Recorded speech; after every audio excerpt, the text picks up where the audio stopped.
上周末到北海道就爬了一个山，大家看一下我的脸都晒黑了啊。平时呢，我做节目比较忙，也没有时间做那种高强度的锻炼。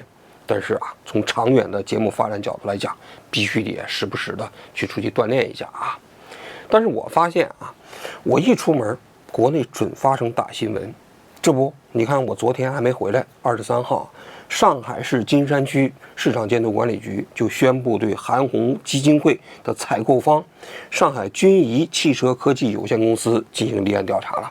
调查的内容主要有2个方面，一个是呢调查这家公司到底是不是一家空壳公司，这家公司的注册地点啊在上海市的金山区，实际运营地址呢在虹口区。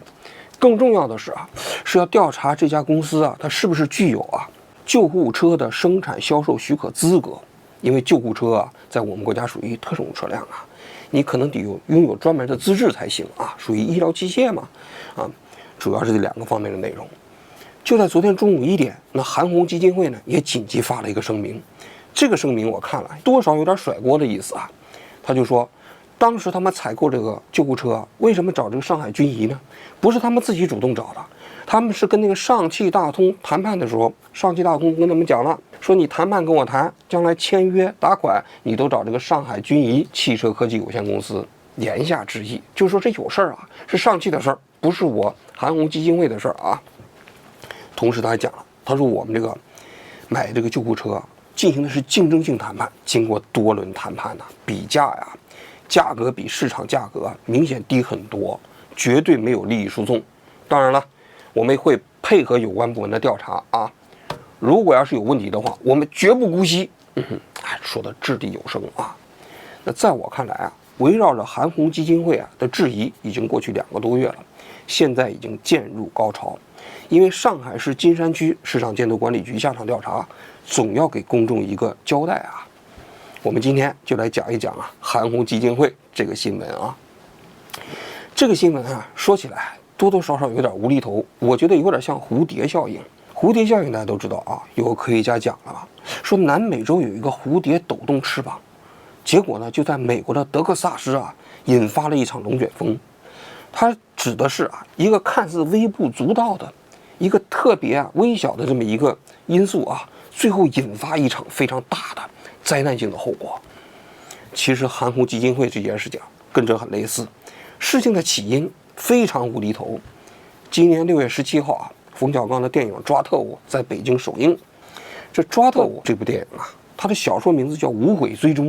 我们小的时候都看过那电视剧《无悔追踪》，王志文演的嘛，非常好看啊。据说这部小说的电影改编权呢，冯小刚很早就买下来了，但是一直没有拍，直到去年才开始开拍这部电影。他把这名字起名叫《抓特务》但情节跟那个《无悔追踪》大致是一样的6月17号这天首映嘛，他就请来了他自己所有的主创人员。我要感谢我们这些演员，台上的还有台下的演员。我觉得这一是吧？大家在现场谈创作感受当然冯小刚也讲了他自己对那个时代的理解同时他也请来了韩红。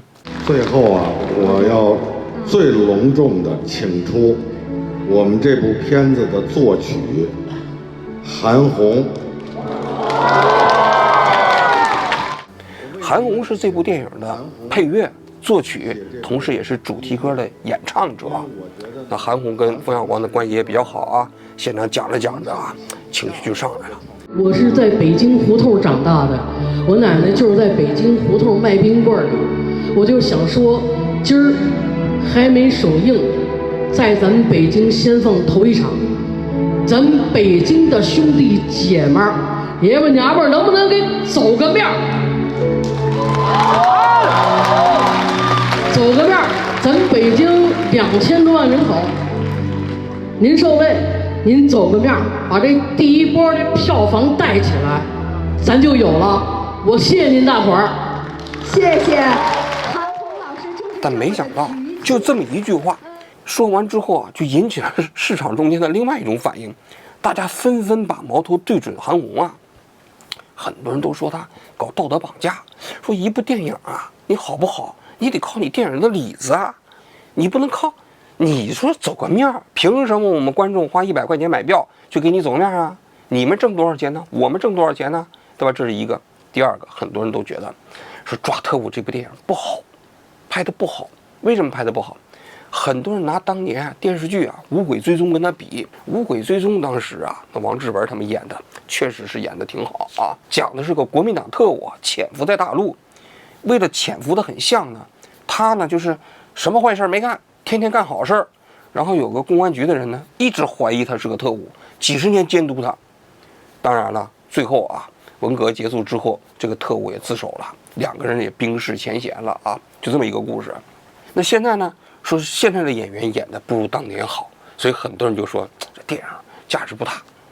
那么很多人呢就开始把这个转移到韩红了，说你韩红这个走破面这个事情就是在绑架我们观众。据说他这个讲完这段话的第2天他的票房从每天1200万直接就跌到600万了，那跌得很惨有人说韩红这句话给冯小刚带来了3000万以上的损失。但不管怎么说这件事情时间一开始还局限在娱乐圈，局限在电影圈，结果这个过程中，大家对韩红的质疑就从走个面呢就开始扒他过去的历史，说韩红这个人呢说话没个准气儿。你就比如说吧，他一会儿说他是西藏人，一会儿说他是北京人，一会儿又说他是自己是四川人，他到底是哪的人呢？我不知道。还有喜欢吹牛，你比如说他说那个拉萨到昌都的那个航线是他申请下来的，为了西藏人民那你给人感觉他多大的面子西藏都给他走个面没想到前几天中央电视台不是播放那个这12集的文献纪录片江泽民吗？那江泽民的纪录片里头提到了一个细节，说那个拉萨到昌都的航线是江泽民亲自办的。那很多人都不干了，他说你看看人家江泽民当时亲自办的这拉萨到昌都的航线，那怎么这韩红说他自己申请的呢？到底是谁办的呀？那如果韩红他办的，那江泽民是按照他的指示办的吗？吹牛，对吧？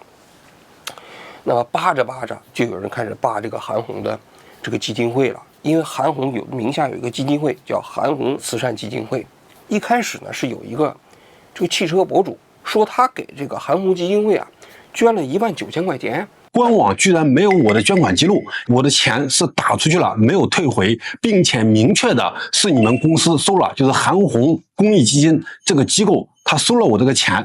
但是他在网上没有查到捐赠记录，于是呢他就在网上晒这个单子。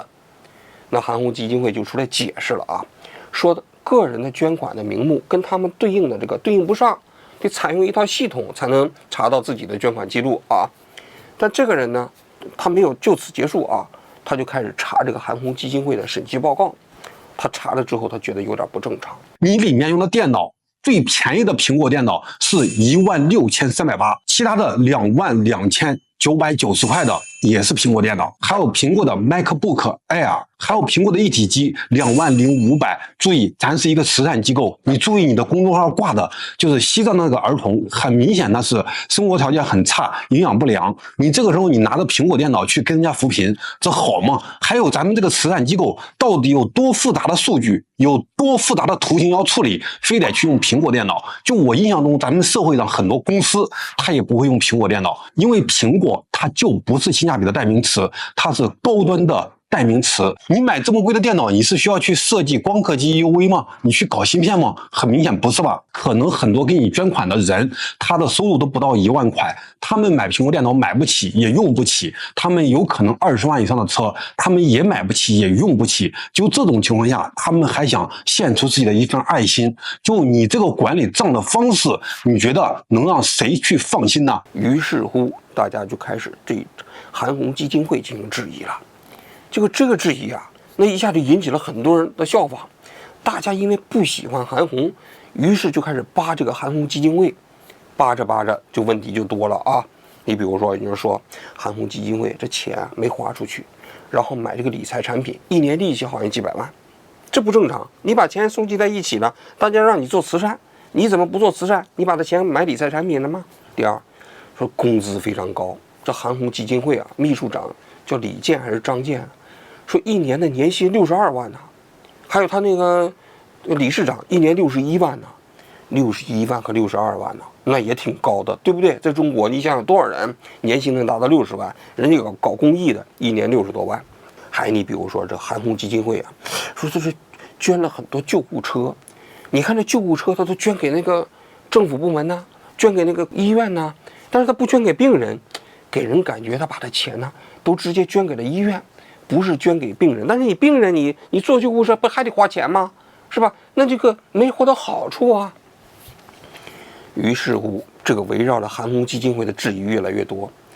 那么在这个6月30号，这韩红就出来道歉了，实在有点绷不住了啊。他说当时啊，他在这个说这个走个面的事情啊，就是用词不当，欠妥当，给大家道歉。但他道歉的同时啊，据说啊，他在这朋友圈里还发了一个信息，说他非常伤心。你看做公益啊，结果还导致这么多人给他是质疑啊。然后呢，他说他从此退出公益圈，被人把这个朋友圈的截图给发出来了啊。那大家就不干了，说你做公益这事情啊，那你啥意思啊？你还说委屈了，然后呢，你还说你退出公益圈啊？对韩红又掀起了一轮新的质疑。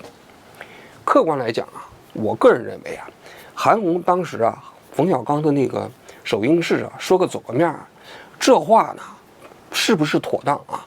我个人觉得啊，仁者见仁，智者见智。但是大家当时批韩红啊，批的的确有点过了。哪个人不吹几句牛啊？对不对？哪个人说个场面话，那肯定这个东西难免的。那我原先参加活动的时候，有人让我去说两句场面话，也有啊。那当年肉汤僧卖土鸡蛋，那我明明这个不认可土鸡蛋，我也说过了啊，卖土鸡蛋啊，因为我欠他一个人情嘛。所以我觉得吧，是个人，你总有说场面话的时候，难免。但是公众对韩红的这个整个批判，我觉得确确实实啊，有点过了。但是啊，聚焦到韩红基金会的时候，这事情就越来越深入了，问题也暴露了越来越多了。7月2号的时候，这韩红基金会呢就出来解释了。这个解释的内容呢，分为几大方面。第一个方面，他解释了韩红基金会和韩红的关系，说这是两个独立的人。韩红基金会，你看这个韩红啊，并不是头啊。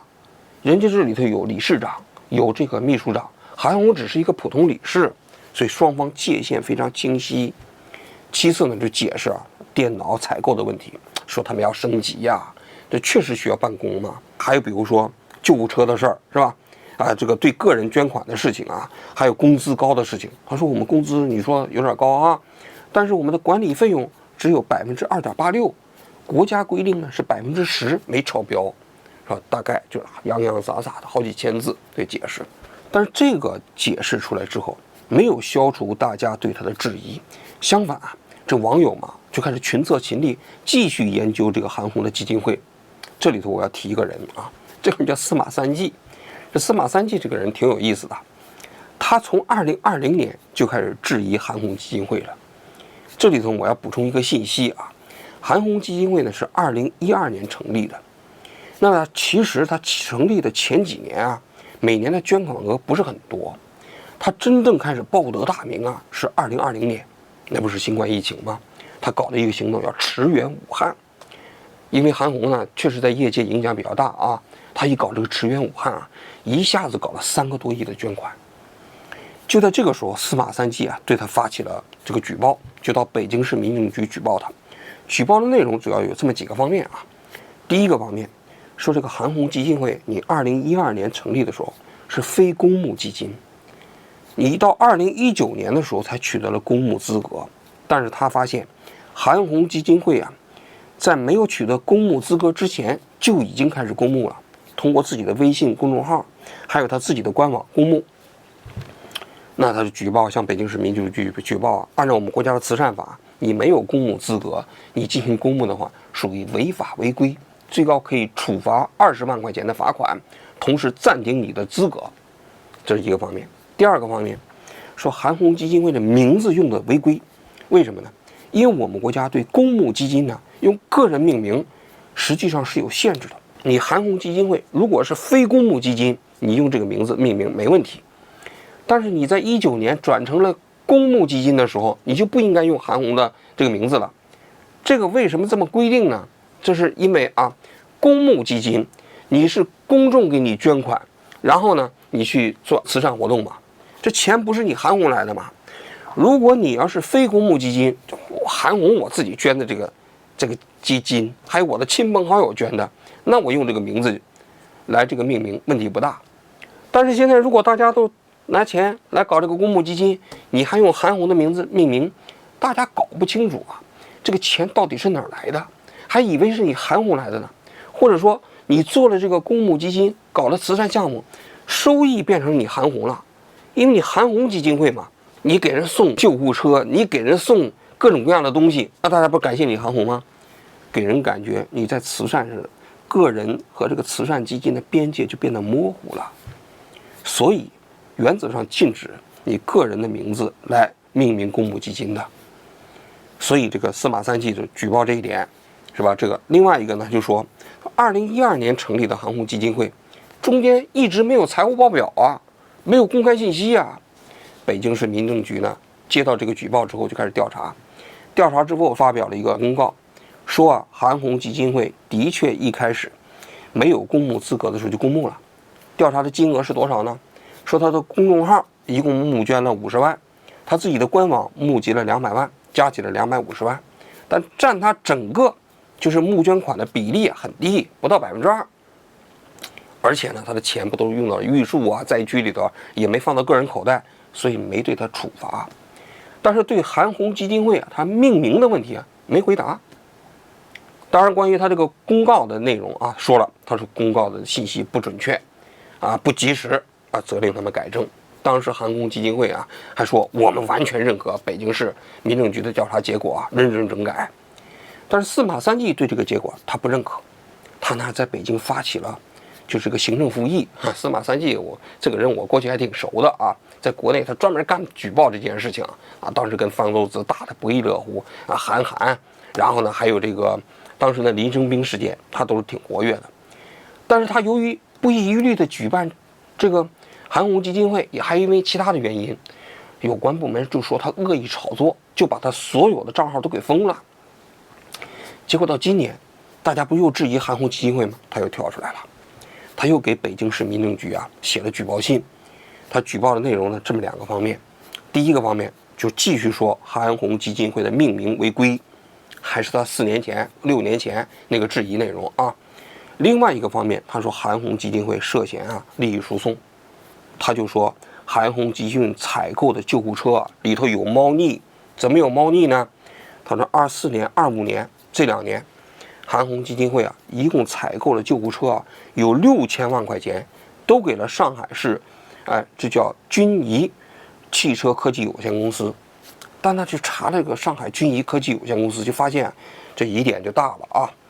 说这家公司啊一共社保只缴了2个人，一个呢叫贺在春，另外一个人啊就是另外一个股东，就这2人，没有其他人了。也就是说，这个公司除了股东以外没有员工。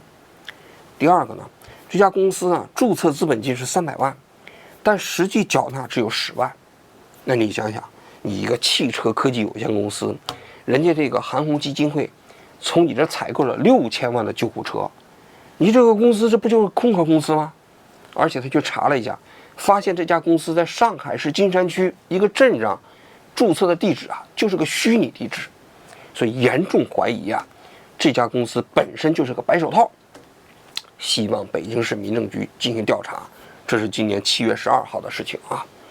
但是北京市民政局啊好像没受理，反正是没反应。那么于是乎就有人到上海市有关部门去举报。那么同时的网友呢看到这个信息以后，那就开始群策群力啊去质疑这个军仪公司了。我看网友就到这个军仪公司的几个地址啊去调查，一个是他的注册地址，还有他的办公地址，发现呢全都是没什么人。注册地址那个地方啊，好像就是一个虚拟地址，平时办公的地点那个地方也没什么人来办公，说是那个连个门牌都没有。那大家就觉得这不正常了。按道理来讲，你2年能拿了一个6000万的一个大单，你这公司你总要有人办公嘛，对不对？显然是不太正常。那网友就开始纷纷质疑啊。在这个过程中啊，那么就在这个过程中间，上海市金山区市场监督管理局就说了，说接到8个举报，于是乎就对这个上海军仪汽车有限公司进行正式立案调查了。那么接下来呢，我来讲一讲啊，就是韩红基金会到底有没有问题啊，或者说问题在哪？那么首先啊，我们来讲一下韩红基金会昨天的这个回复的公告。我觉得这个公告啊，回复的确实是有问题。首先第一个方面，他说这上海大通公司告知你必须要找这个军仪公司啊，看起来好像是上海大通公司要求的啊。那么是不是上海大通公司要求的，我们不知道，我们要等这个金山区的市场监督管理局啊的调查结果。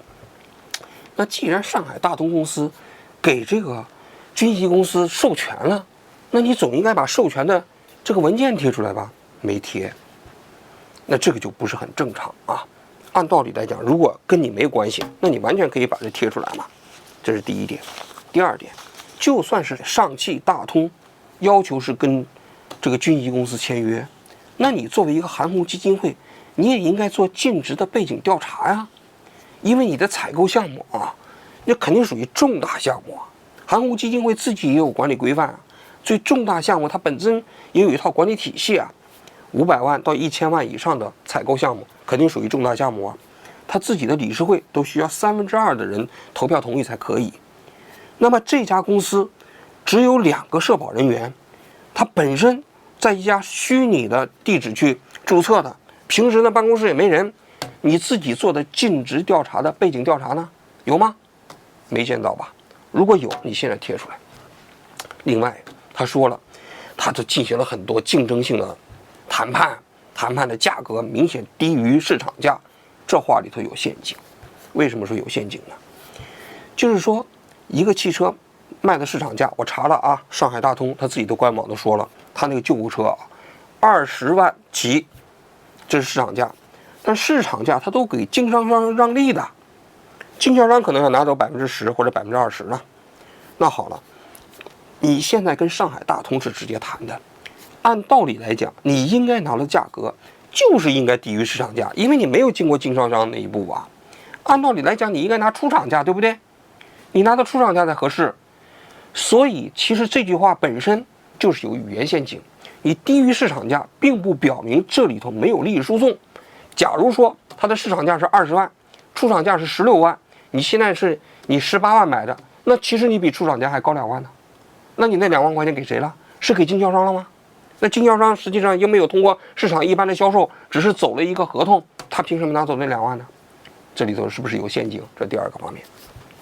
第3个方面，你现在这个上海大通，我看了一下它的官网啊，它的汽车救护车有2个型号，一个型号呢叫转运型，一个呢型号呢叫监护型。转运型的这个救护车里面的设备比较简单啊，基本上就是把这人赶紧拉到医院去。监护型里头呢，那设备就比较多了啊，什么除颤仪啊，这个注射泵啊，都可以选装。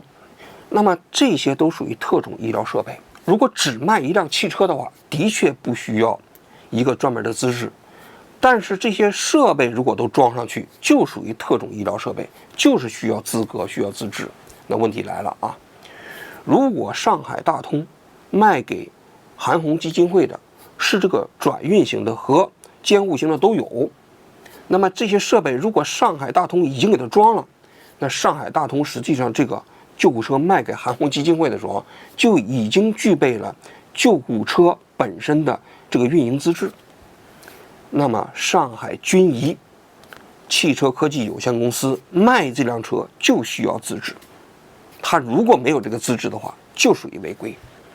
那么假如说他们买的上汽大通的这个救护车只是一个这个壳子，里面这个设备啊，比如除颤仪啊、注射泵啊，他们到另外一个厂家去购买的，再装的也没问题。那么如果如此的话，那么这个上海军仪委托的哪个第三方来做的这个事情？那个第三方是不是具备这个医疗器械的这个生产和销售的资格、改装的资格？那这个里头就需要调查了。但是我们可以看一下呢，这个过程中间他的这个回复里头通通都没有。第4个方面，有网友就讲了，他说啊，当时啊，就是这个韩红基金会跟江铃汽车签约的时候，那一辆汽车只有15万呢，但是现在呢，跟上海大通啊、上汽大通一签约变成22万了，涨价40%。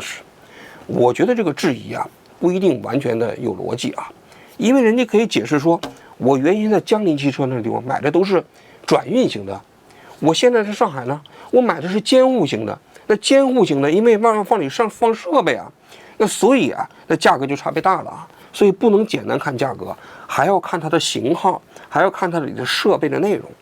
但问题是，我们看一下韩红基金会公布的所有的信息，无论是他自己网站里面的审计报告，还是他自己回复公众质疑，他都没有讲他在上汽大通购买了多少辆这个救护车，什么型号，什么价格，型号中间配备了哪些医疗器械，通通都没有。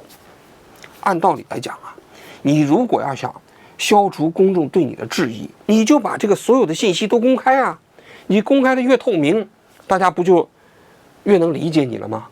韩红不是经常讲了吗？其实现在我们自己有基金会，我们才知道，原来一包方便面都是可以公示的，为什么你们不做？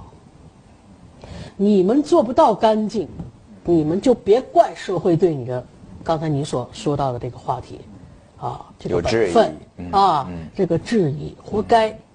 那现在轮到你自己的基金会的时候，你为什么，比如说方便面了，你一辆救护车这么大个儿，你都不开始公示了，具体的内容你都不公示，说不过去呀。第4个方面，第5个方面，我个人觉得有些网友对韩红基金会的，就是那个慈善的方式的质疑有道理。什么道理？你老送汽车，我看了一下，他给内蒙古送那汽车啊，叫做什么专门的转运问诊车。那个转运问诊车啊，其实就是普通汽车。他说那些乡镇卫生所啊，到底下去问诊去，然后就开着汽车啊。那我想问的是，怎么保证这些汽车配备的这些乡镇卫生院，他们不会变成自己的普通公务邮车，而只会用于这到下面去巡诊呢？你有什么措施来保证？如果你没有一套配套的措施来保证的话，不就等于给这些乡镇的卫生院配了一辆公车吗？大家给你捐韩红基金会，月捐，很多人一个月捐5块钱、10块钱，难道就是给这些卫生院配一个公共用车吗？肯定不是。那这个我觉得，至少我没有见到他一个配套的管理措施，能保证他的这个捐赠的这个所谓的转诊车都能用于慈善项目，都能用于这种所谓的问诊的那个内容。这第一点。第2点，他说把这个救护车啊捐给这个卫生院、乡镇的卫生院啊，但是有网友就说了，他不光是给县政卫生院捐赠啊，北京市急救中心都有韩红基金会给捐赠的救护车。那问题就来了啊，你给这个乡镇卫生院捐，大家都可以理解，乡镇卫生院没有钱，对不对？北京市急救中心还缺钱吗？还缺钱买救护车吗？你韩红基金会为什么要给北京市急救中心捐救护车呢？不一定这里头有回扣啊，但至少你这里头可能有好处。你比如说，大家现在给我10亿美金，然后由我王志安来支付，那我把这10亿美金我送给这个单位，送给那个单位，那至少我自己可以获得非常非常多的，就是这个公众形象的好处啊。另外，我给谁，那这个人可能将来有其他的方式给我一些利益返还，那也说不定啊，对不对？这个人很有钱了，我再给他1个亿，他能不要吗？不合常理。第3，很多人就讲了，我看这医务界的人就质疑，说对乡镇一级的卫生院来讲啊，救护车未见得是他们特别需要的。为什么呢？因为你送一辆救护车去啊，他一个救护车至少配1个司机，还配1个专职医生。如果3班倒6个人，你没有这6个人，你这救护车实际上没办法运营啊。但对于一个乡镇卫生院来说，他能配备起这6个人吗？不一定吧。那所以这个救护车可能还是县一级部门来调动啊，来配备啊。那你最后到底是给的乡级卫生院吗？还是给县一级啊？而且这部分的内容啊，更多的是需要国家财政去保证的。其实对于那个落后的地区，更需要慈善捐赠的内容是很多人看不起病。你这个慈善项目现在一年捐款7、8个亿，今年我查了一下啊，他今年都6个亿了，到现在已经都捐了20多个亿了。你为什么不把这钱捐给那些没有钱看病的人呢？我觉得这个质疑啊，其实是有一定的道理的。慈善呢，本身呢，我们就讲啊，你这个东西你要花到最应该花的地方，也就是说，公共财政无法覆盖的部分，公共财政无法这个触及的那部分，才是慈善应该在那个地方立足的地方。但是现如今，你这个捐给他们的救护车，老百姓用还照样得花钱，那你慈善的这个所谓的这个利益体现在什么地方呢？当然有人也算了啊，说这个过去这个地方没有救护车，现在他们捐了救护车，那过去你救不上来的患者能救上来了，这也是一种慈善，没错，我觉得有道理。但关键是你慈善的效应，就是你每花1万块钱所产生的这个慈善的效应到底有多大。节目的最后呢，我们也想说一句，围绕着韩红基金会这件事情啊，在我看来最重要的内容还是透明度不够。这2天啊，为了做这期节目啊，我把韩红基金会的他们的审计报告、工作报告，我看了他们好几年的内容。